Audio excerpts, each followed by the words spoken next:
جب گزرا تو وہاں تختی لگی ہوئی تھی. کس کس کی؟ حضرت سیدنا عمر بن عاص رضی اللہ تعالیٰ عنہ کا وہاں مزار شریف موجود تھا.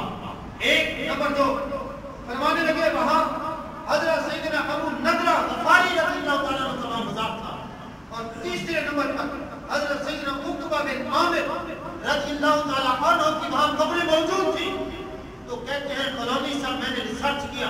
ریسرچ کرنے کے بعد اس نتیجے پر پہنچا یہ تینوں یہ صحابی رسول ہیں, یہ اللہ کے نیک بندے ہیں. جہاں اللہ کے ولی کا قدم لگ جاتا ہے اللہ کریم اس بستی کو آباد و شاد کروا دیتا ہے.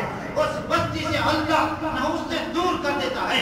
جہاں اللہ کا ولی رہتا ہے, جہاں اللہ کا نیک بندہ ہوتا ہے, وہاں غیب کے خزانوں سے ہریالی بھی آ جاتی ہے. اللہ کی طرف سے غیبی مدد کا اعلان بھی ہو جاتا ہے. تو اس واسطے اللہ تعالیٰ نے ارشاد فرمایا انما یخشی اللہ من عبادہ العلماء. اللہ کے بندوں میں سے صرف علماء ہی اللہ سے ڈرتے ہیں. اللہ کریم ہم سب کو علماء حق اہل سنت و جماعت کے تمام علماء کی خدمت کرنے کی اور ان سے فیض و برکات حاصل کرنے کی توفیق نصیب فرمائے. وآخر دعوانا